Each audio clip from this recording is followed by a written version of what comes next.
Philip Ingram, I'll come to your thoughts on that in a moment. But first of all, can we talk about this first arrival? Yesterday on air, I was literally going, when are we hearing about these people supposedly arriving? We were told last week when they got one away. Now we're told a total of 4 people finally got sent over to France. I mean, whoop, whoop.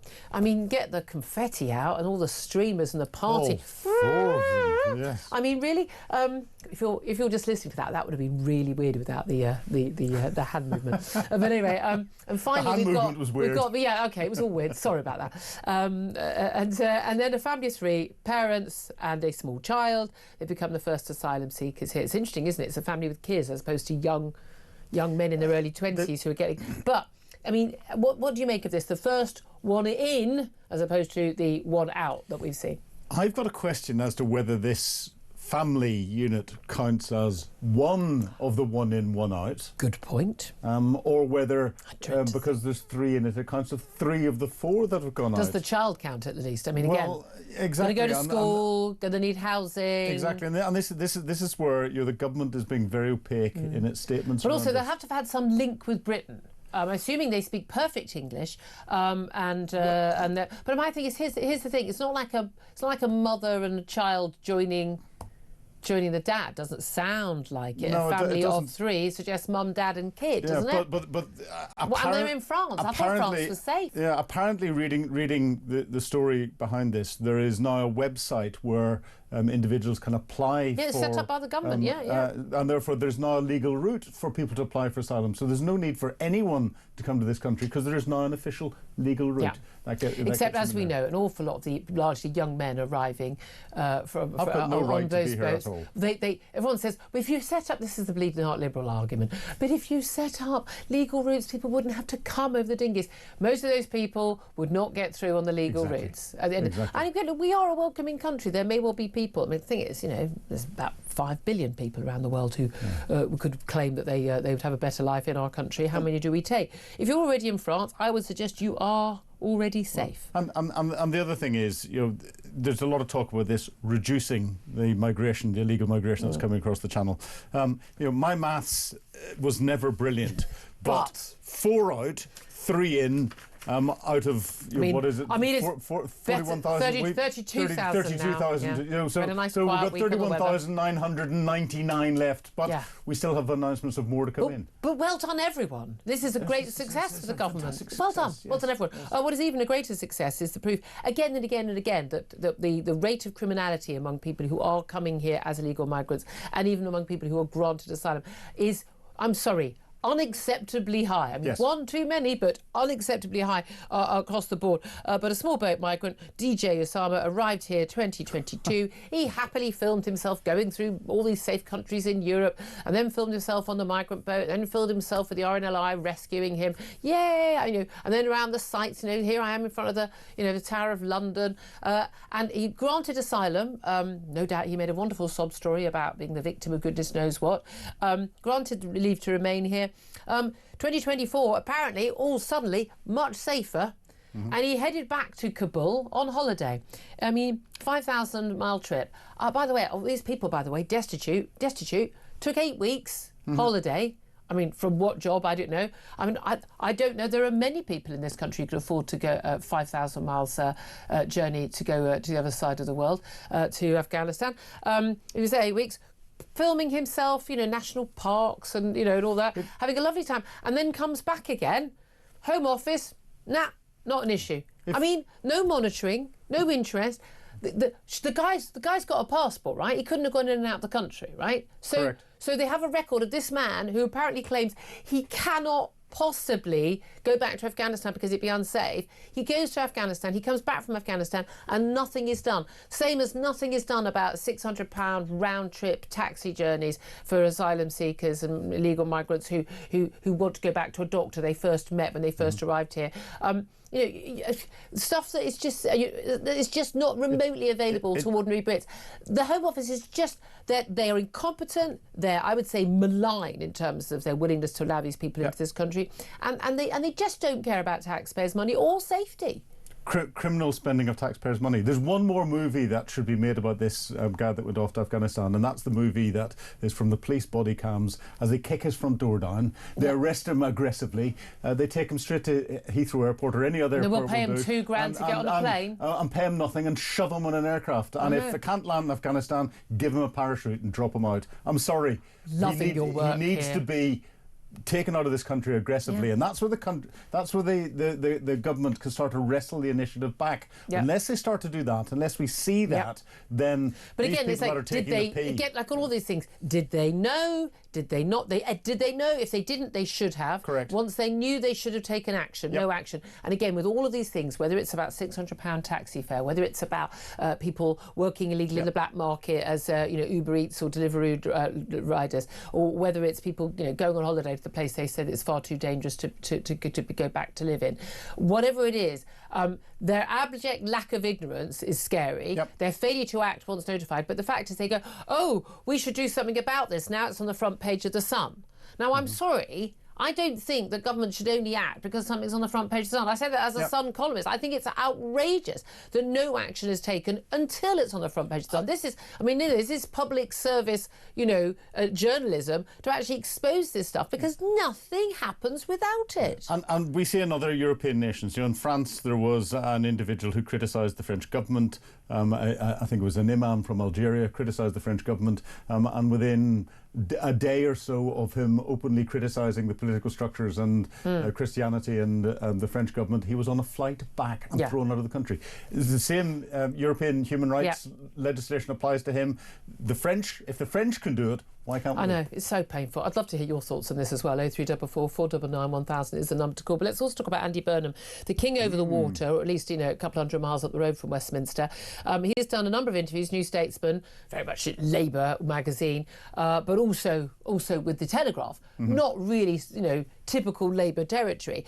He is the mayor of Greater Manchester. He's a fairly popular figure. He's very camera friendly. He was a regular on the show during lockdown. He fought a very good fight for people in higher tiers in Manchester from to get extra help for businesses and individuals, and became I think that was really the making of him as someone who tried twice and failed to become Labour leader, but he's basically being seen as the great white hope for Labour. Lots of Labour MPs were told her muttering about he's the only one. You look at the cabinet, you go, well, who else is it? Angela Rayner, Rachel Reeves, Wes Streeting. I mean, he's desperately trying to sort of move to the left, but he's seen as too much of a Blairite, I think. By remember, Labour Party members are basically Corbynistas in their hearts. They really are. But he's being touted, and he's certainly not saying, he's not doing the usual, oh no, I'm completely loyal. No, he's not even saying that. He's saying, well, people are asking me. Quite a lot of hurdles, aren't there? He's not an MP. Small point worth making. You need to have an MP seat comes free and a safe one. There aren't many safe Labour seats around Manchester anyway. At the moment. Even if one did come free, how do you make sure you get the Labour nomination? Now, there was an MP who was going to leave for ill health. He's been talked out of it, basically. No doubt been promised a peerage or something in return. A nice cushy job somewhere. That's how these things work. So he's got to wait for a by-election, and then he's got to become the candidate. He's got to win. Reform will throw the kitchen sink any of these events. And then, of course, giving up being the mayor, and then you become a backbench MP. You lose your fiefdom, you lose your power base. Would he then be able to challenge Keir Starmer? Opportunities arising, budget. It's going to be very difficult. May elections, you've got Scottish Parliament, Welsh Assembly, all the London boroughs, various mayoralties, in other words. I mean... And the scandals that are going throughout the Labour Party at the moment as Non-stop incompetence scandals. Exactly. But here's the thing, is he the answer, given that a lot of the criticism of the public is that the party is too, the Keir Starmer's too left-wing. Burnham wants to take the party further to the left. More borrowing, higher taxes for the rich, 50% tax, which will lead a load of them going, bye-bye, and then not paying tax anymore. What do you make of his chances? Andy Burnham, when it comes to national issues, is doing what most politicians, no matter what flavour they are, but Labour are specialists at it, is saying what he thinks that the wider party and the people that support it want to hear. He's done good things in Manchester. You can't knock him for that. I think he's been a great mayor of Manchester. I'd love to have him as mayor of London, frankly. And he comes across very well, as you said, on television and when he's articulating things. But just before the Labour Party conference, to turn around and call Keir Starmer effectively incompetent, and it's quite clear he's up there and stalking for the leadership at a time when the Labour Party is suffering real issues.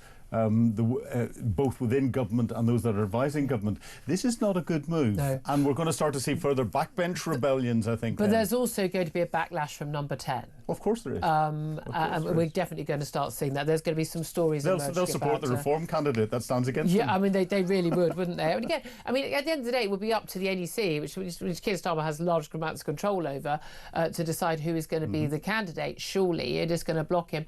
But then that also shows you frit if you know that this is an option. Bear in mind, Boris Johnson with the Tories, when he came back in as a backbench MP to then lead the party to that electoral victory. The question is whether Andy Burnham is what the country wants or needs. And again, more boring, higher taxes.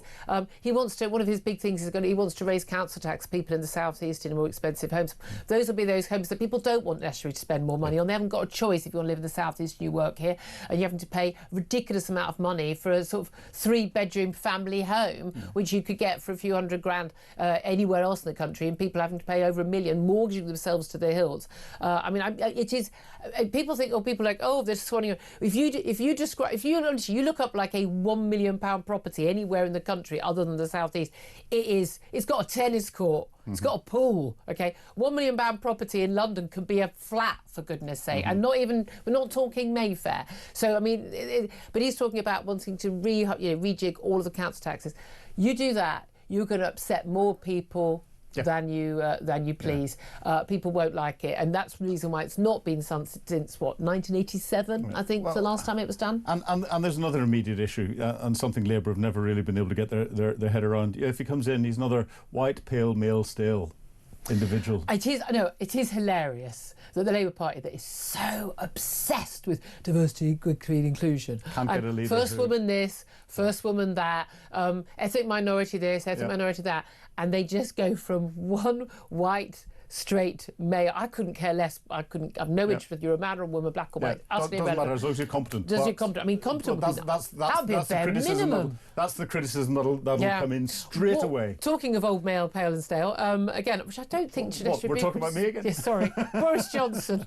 You could give him a rub for the money on the hair front, couldn't you? Boris is much neater. I think he dyes his. I don't think it is still blonde at his age. He's older than me. Boris Johnson has done an interview. Harry Cole from The Sun, who was on the Mike show a little bit earlier, blasting Nigel Farage as usual, defending the Boris wave of immigration, saying the big concern is illegal migration and we had control of migration. Yeah, and when you had control of it, we didn't expect you to bring in 1.2 million illegal migrants, mate. That wasn't what we asked for. It wasn't the deal. I mean, here's my thing. I don't know why people are still treating him as a serious person anymore. He's a busted flush. There are so many people who still think that he could come back. I mean, seriously, over my dead body, that man is back in any position of power over anybody in this country. Everyone said that after Trump's first term. And Boris has got this presence and the buffoonery and everything else. Trump didn't alienate his own supporters. Starmer alienated Brexiteers, people, libertarians, people, But everyone in Britain is alienated at something, and therefore, Boris has got this twinkle in his eye that can get people to go, I know he was like that beforehand, but it's just Boris. No, I mean, literally, no. We'll see. No. Yeah. I'll put my 100 quid to charity. I'll put 100 quid to charity. He doesn't come back to a frontline role. End of. Let's also talk about Morgan McSweeney very quickly. Prime Minister's chief aide. Tories are gunning for him. They've got a load of emails. They're slipping them out one by one. But it's really very clear now. He ran this organisation called Labour Together, think tank. He says there was a phone call, they've got no record of it, Electoral Commission, but there was clearly an email in which they wrote to him saying, you must declare all donations over a certain amount. He did not declare those donations. They were then later fined. And they were fined because for 3 years he didn't declare donations. His legal advice, we've had that published as well in leaked emails, was very clear that, you should say that it was an admin error. But there's an email now showing very clearly he was told categorically you must declare all of these donations. And he didn't do it. That is very different from an admin error, okay? And he is the Prime Minister's chief aide. We're now looking at a question mark, a serious question mark over criminality. Yes. In deliberately hiding donations, when this was an organisation aimed at basically wresting the party back from Jeremy Corbyn and then the leadership ambitions of Keir Starmer. Big question marks over the right-hand man of the Prime Minister, who he's given full confidence in, which is always a bad sign. So he'll be gone this time tomorrow morning. I mean, good luck, Morgan. Love.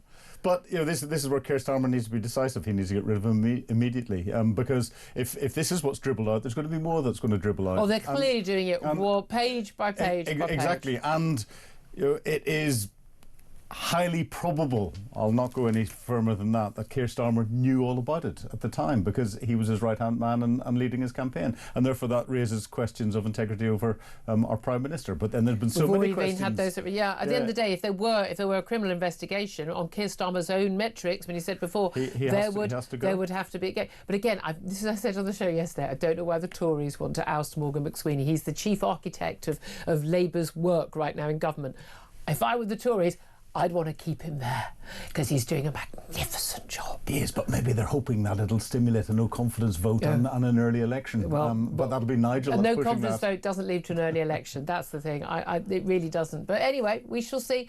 Who knows? Never say never in British politics anymore, apart from Boris Johnson. 100 quid. I nearly got you. No, apart from that. I'd love to hear your thoughts on all that we're discussing. There's plenty more besides I want to get to, including President Zelensky's warning to UN once again that that Russian aggression will spread beyond Ukraine. It already is. These cyber attacks we're seeing and calls, and the like. I'd love to hear your thoughts on anything and everything we're talking about. 0344 499 1000 is the number to call. Up next, your thoughts on Andy Burnham. You're getting on the lines. Do you reckon he would make a better Prime Minister than Keir Starmer? I mean, to be fair, so would this mug. Is it a very high bar? We'll talk about that.